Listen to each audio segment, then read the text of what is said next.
Hello, and welcome. Welcome to the Regal Spikes. Well, actually, no, that's just the little mountain range here. This place is called Ramul Rabin, the place of omen. Rabin reminds me of English. But got two little dwarven civilizations here. Now, this is a smaller map. You can see it in Dwarf Fortress right here. Going for the volcano. See, it's temperate, cold, cold, cold.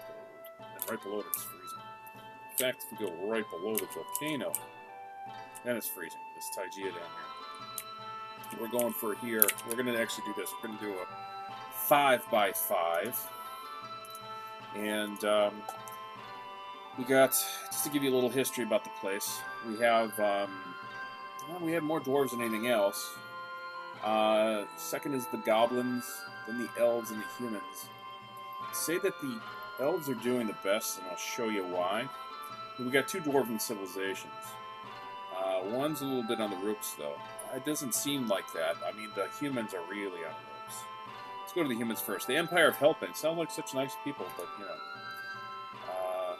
There's their... Yeah, he's a fishery worker. But, yeah, look, they've been getting their ass kicked by the elves. But they did kick the goblins' ass a little bit. So the goblins, you know, they don't really have much win in this world. All right, so they're kind of up by the north here.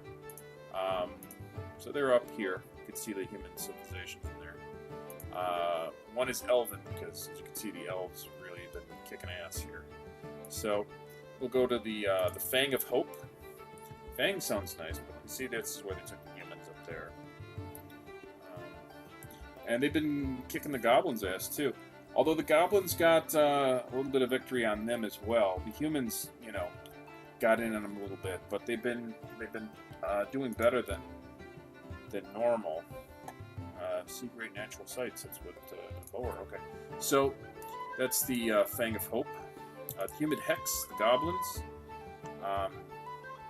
They lose a lot, but they did actually cut into the dwarves a bit, but actually one more than the other. Actually won entirely, but not. So here we go. The tufted work, as you can see. Yeah, they didn't do too well against the goblins. They did lose a lot. For some reason, it doesn't show their victories. I don't know.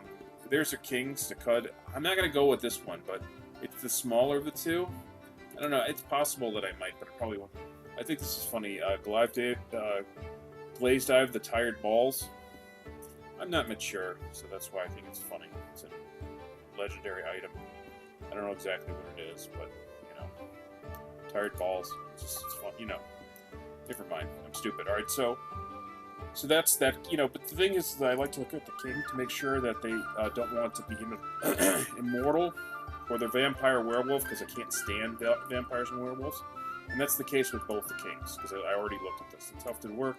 And now we have the Floor of Ceilings. Kind of like that name. It's kind of goofy. So no wars, no vampirism, no lycanthropy, and Kivish here. There's no desire to do that. Just wants to start a family, and apparently he has fulfilled his dream. You know, he's got a kid. So seems like a nice guy. He's a great tracker, observer, climber. A little bit of military skill and stuff. Yeah, living a life, that sort of thing. So, yeah, so there's not much to this area. So we're going to go down here.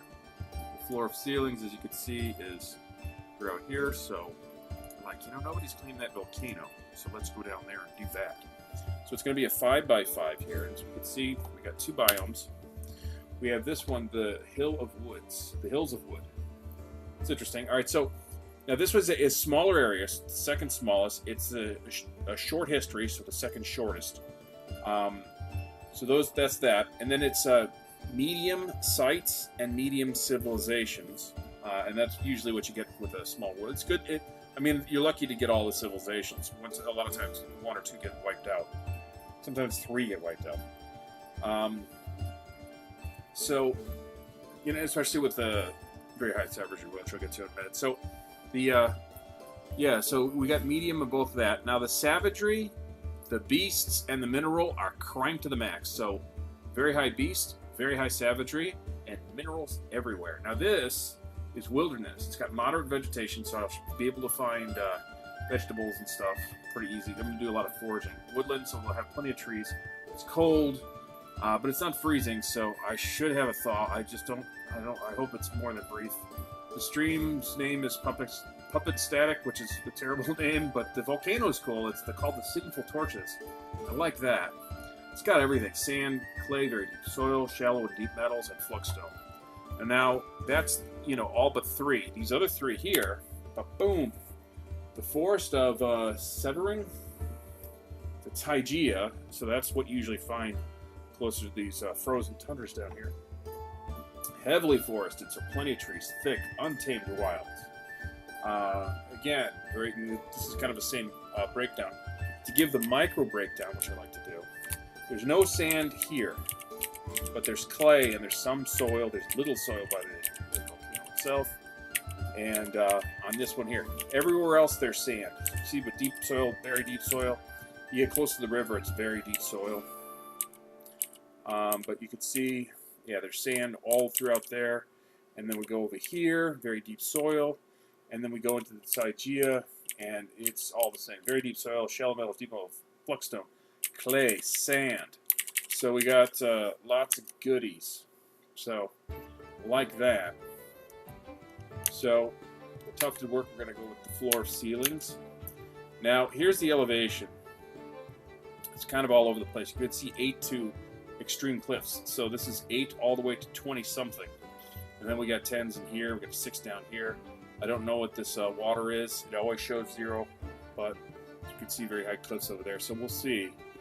I don't know that there's going to be any type of waterfall. It doesn't necessarily indicate that, but it could, because this goes up pretty high. We'll see. Let's see. Let's see, this one drops down. Yeah. Like I said, we'll see. All right, so, and this kind of shows the difference, elevation. Don't know exactly how to read that, but all right. So E, embark. Now I am probably not going to take these guys, so I'm going to look in Dwarf Therapist first, because I like to see who likes what.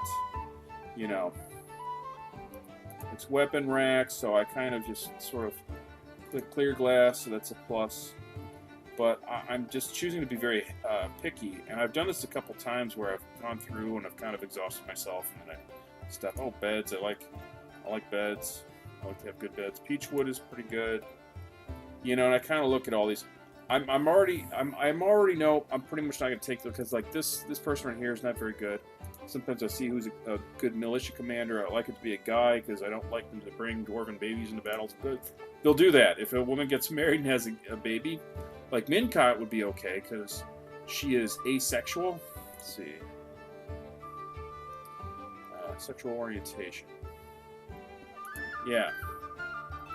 So asexual, so she's not going to get married. Or if she's homosexual. Let's see, but bisexual or heterosexual. Yeah.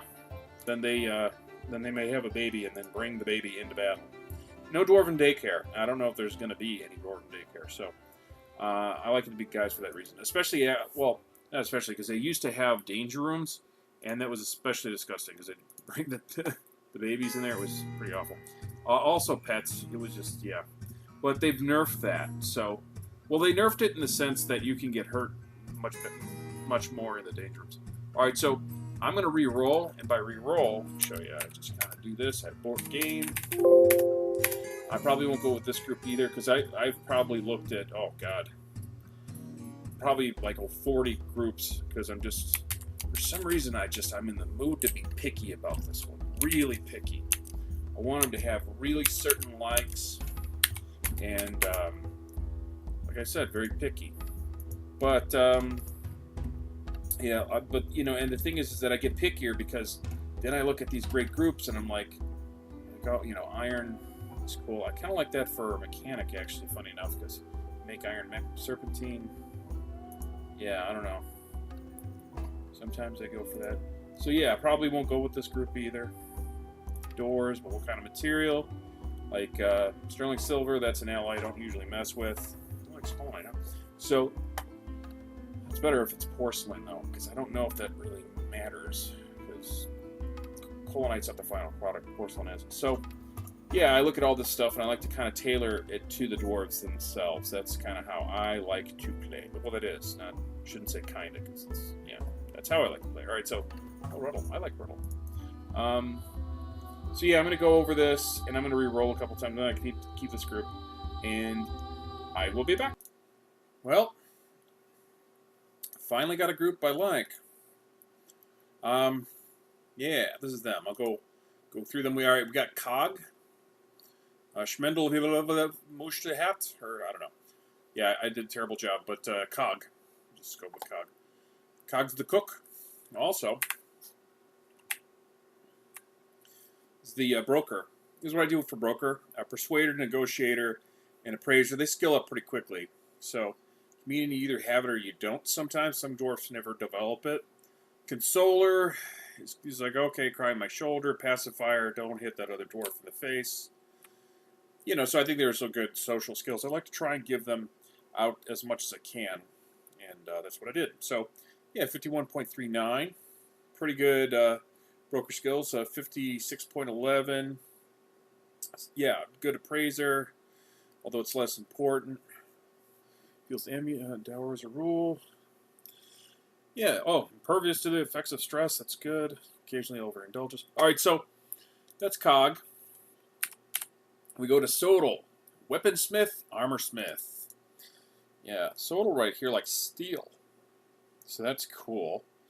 I like that. So these are inflated. I mean, otherwise they'd be lower than what they are, but it's all good, baby. Hopefully.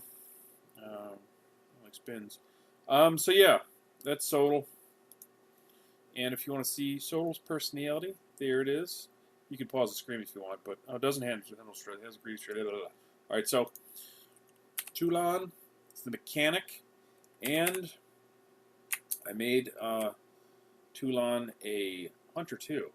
Novice crossbowman, adequate dodger, novice swimmer, ambusher, and I put 2 into dodger just to kind of train that up a bit.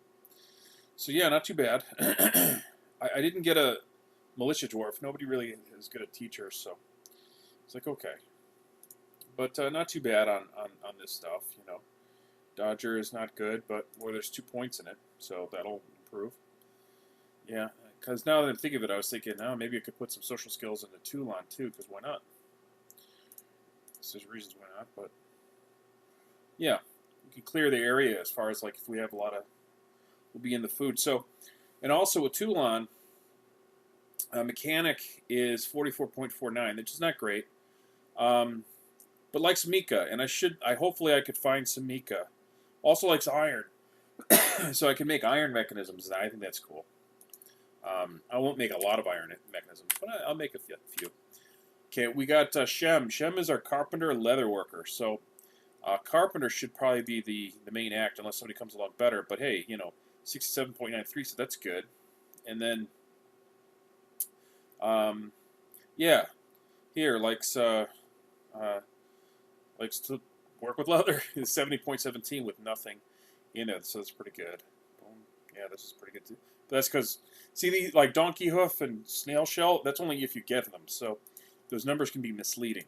They're represented based on the other dwarves as well as each other.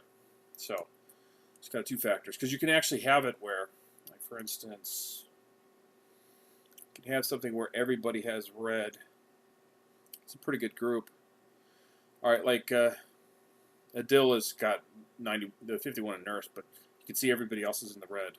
So sometimes they're all in the black, meaning they're all above, you know, their head is above water. Like that's almost the case with architect. Yeah, that's really not the case. Oh, yeah, that's not the case there either that I can see on a glance. All right, so then we go to Adil, which we just kind of saw, metalsmith, doctor, and I gave all the diagnostician, wound dresser, surgeon, bone doctor, and suturer. So not too bad. I mean, you know, and actually, it's actually pretty good, mostly above board, especially for chief medical. And nurse is higher. I like to have nurse higher, even though you don't need to. Lore, we got building designer, glassmaker, which is, I don't normally do that, but I won't like that. with lore. Now lore likes clear glass and windows. That's a nice combo. Also like earrings, but who cares? And architect is 72.55, so it's pretty good. It's actually lore is the best as far as architect. I don't always have a dedicated architect, and sometimes it can be annoying because you got one dwarf you want to build whatever. All right, so now we have Isam, Bone Carver, Ambusher, well, and Hunter. And I did the same thing. I put 2 into Dodger, Swimmer, and Crossbowman. I mean, I could put Archer, but the thing is I like to have Swimmer just in case, even though we're in a cold area, so we won't have much, you know, in the way of, what do you call it? We won't have much problems, you know, as far as water. But you know, eggs could break at any second. And we got Toulon and Isam running around, so it's good that they have Swimmer. So 47.61, a little bit better than Toulon, which is only 42.47. Now, also military, better Dodger, and even better since we got 2 points in it. Yeah, pretty, you know, better things. Also likes bolts, so I don't know how that plays in, but it does play in with Bone Carver, especially if I can find giant honey badger bone. You know, if we have those. We do have some savage areas, so we might actually have them. You never know. So, and we'll make better bolts because I could make them out of this, but I'm not going to. And I'm probably going to have somebody else make the crossbows. That's probably the idea. Maybe it's going to be you because you're best at things. Yeah, if we can find it. Honey badger bone. Yeah, probably this dwarf right here, Shem. You know, make a couple bone crossbows. They won't be that good, but we'll have them. All right, so dogs. You get 5 and 4 because I'm going to have 2 hunting dogs per hunter. And these are going to be war dogs. So I'm going to go dog heavy. Breeding pair of cats. And turkey hens, 4 of them. That'll work.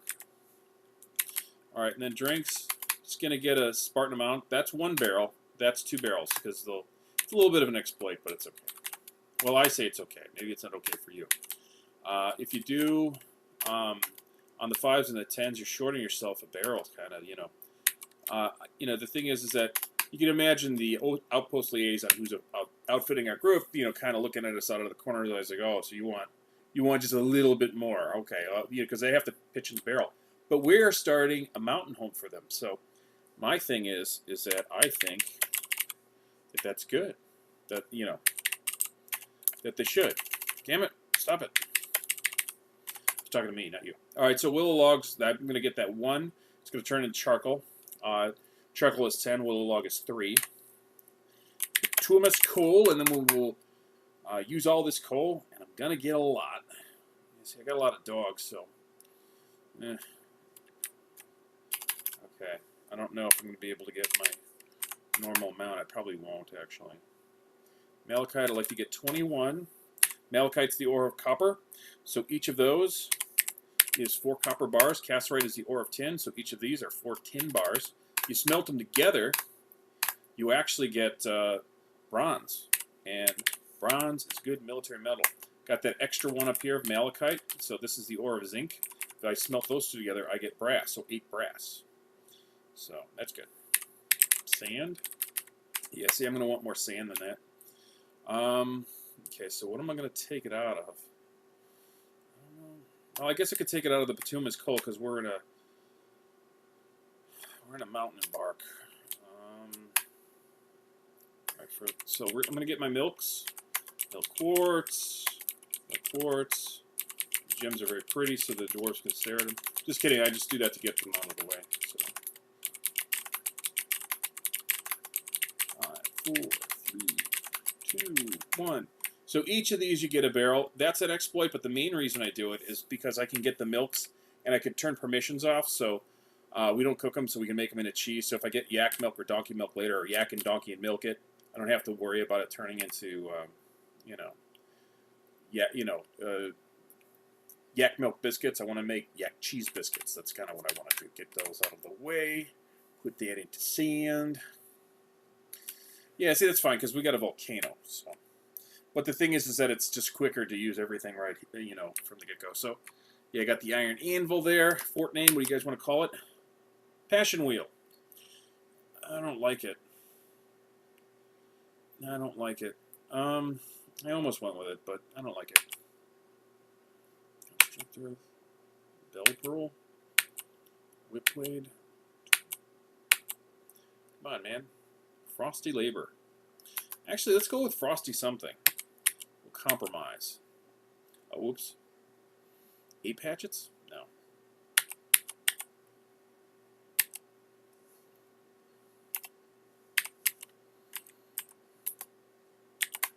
Actually, frost. Frostnumber. Yeah, Frostnumber. So, fortress is Frostnumber. I don't love that either, but whatever. The Ring of Flashing. That's fine. Symbol. The Vestibule of Luck. Okay. And that will be an object. Let's see. Anvil. Object. Arrows.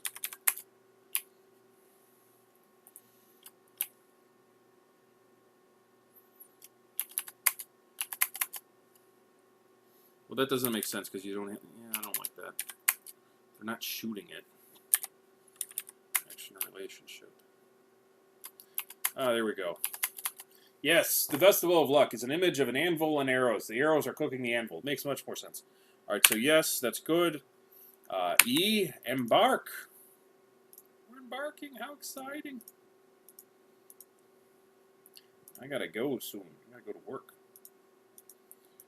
Oh, we're here. Oh, my aching, stubby feet and legs. I'm so tired.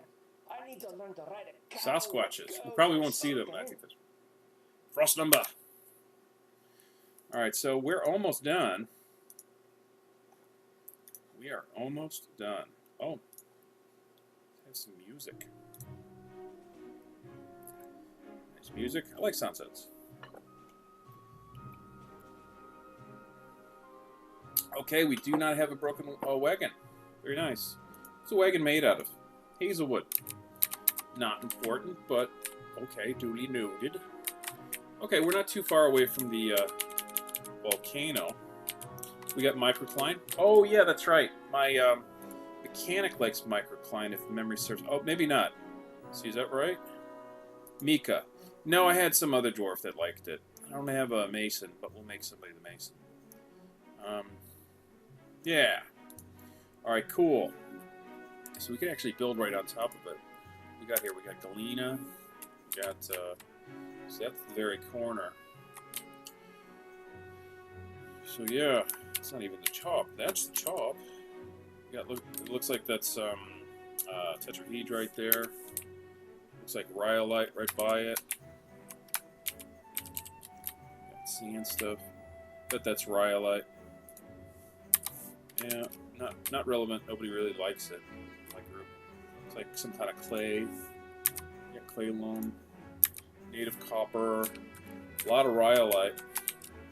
Wish we liked it. I don't think that's the case. Oh, we got some water there. Got a little bit of hazard. Might drain it lake. We got sand right there. Yeah, because the sand's not right by the volcano, but we should have sand down here. Oh, probably allanite here. Allanite, hematite, whatever that is. I don't know how to pronounce everything. Fire clay, nice. I like fire clay.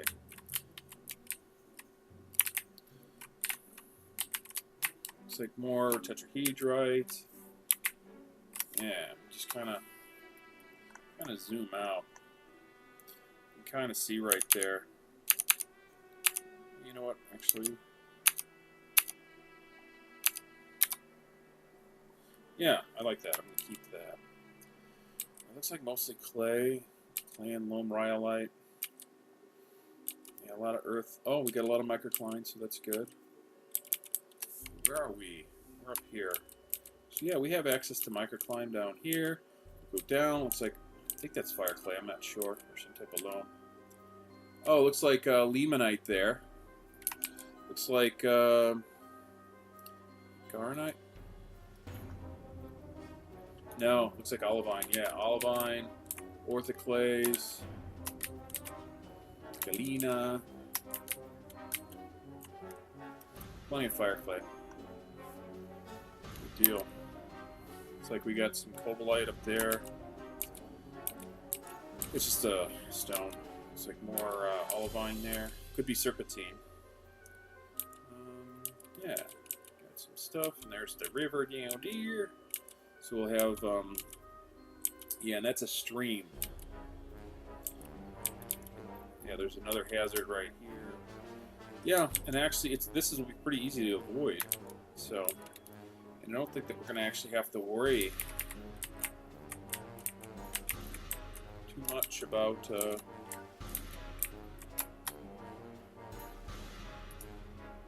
bumblebees. What's in the area? Anything? Nope, no other creatures. We came with a water buffalo and a 2-humped camel. We got milk, which I'm not going to turn off permissions yet. This is episode 0, so I'm not going to do anything other than looking. The last order of business, I do a couple cheaty things, not too many. One thing, I can't stand vampires and werewolves. So according to Dwarf Therapist, I'm a dirty cheater because I highlight cursed units. That's all I do with that. The other thing that I do, as far as McCheatiness, is I prospect all. So it gives you a running total of everything in the area. So, yeah, we got Willow. I mean, it also kind of gives you an idea of where the caverns might come in. All right, 137. All right, Highwood. It looks like the base. Where's Willow? Willow is, yeah, 115 looks like the base. 22. Huh, it looks like it's way down there. I mean, as far as the trees, let's look at the... So that could very well mean that 22 is at the very bottom, very top of the very top of the bottom of the very first layer of the caverns. That is way down there. That's way more room than I need. Wow. We got a lot of cushioning. I mean, if that's true, that seems crazy. Seems crazy. We got some bituminous coal. I don't need it. Oh, we got some colinite. We don't have a lot, but that's, you know, that's good for porcelain. And we got lignite. So cool. We got some fuel sources. I got a volcano, so it's not as important. But it's nice to have the colinite, because that's usually it's a package deal. So crystal rock, we got 4 grand. That's good. Crystal glass later on. Gold. We got gold. Oh, I didn't mention. Right here, blacksmith likes statues and likes gold. See? I mean, there's reasons why I picked the dwarves that I picked. Yeah. We're going to make some clear glass windows and some leather and some stuff and things and other things and stuff. Tetrahedrite is the ore of copper. 20% silver. That means you get 4 copper bars and 4 20% chances of silver. The only other one that's like that is galena, because it's the ore of lead, so you get 4 lead, and 50% silver, so 4 50% chances of silver. So we'll have lots of silver, because next is silver. Then cassiterite with this tin, so we have access to bronze. Also, we can do tin glazes with it. Made of copper is copper, hematite is iron, garnite is nickel, magnesite in both forms, same thing with hematite. Or silver is silver. It's only different if you actually use it in its raw form to make furniture. Otherwise, it just makes 4 silver. Sphalerite is zinc, so we'll have more brass. Malachite is copper. That's what I brought. Adamantine is special. I got almost 3 grand. Platinum, oh, that's good. I got 2 grand. Magnetite is iron. Bismuthinite helps to make bismuth bronze. I don't really care about it as much. Got aluminum. That's good because the dwarves don't have it. I mean, my civilization doesn't. But we have some. Limonite is also iron. So yeah, pretty good. Pretty good. Do we have obsidian? We do. We do have obsidian. Good. Good. We have to dig for it, but apparently we have a lot of room. We got water. Now we do have frozen liquid too. That represents, you know, what we see on the top. But so this will change once we have a thaw. Hopefully we have a thaw. I hope we have a thaw. But otherwise we got to go down to 19 to get water. Ooh, that's far. I can also make more obsidian too with volcano and stream. So good. I say good. So water's going to be a problem. There's no aquifer. Sometimes I actually do it with access to aquifers. Yeah, lately, yeah. Sometimes I put them on, sometimes not. Aquifers have gotten me in trouble a lot, so I don't always use them. Yeah. So there's that. Thank you. You were great at all the watching you did with your eyes and listening with your ears and sitting with your butt. So thanks to you and all your parts and stuff. Never mind. I'm not making any sense. Thanks. Bye.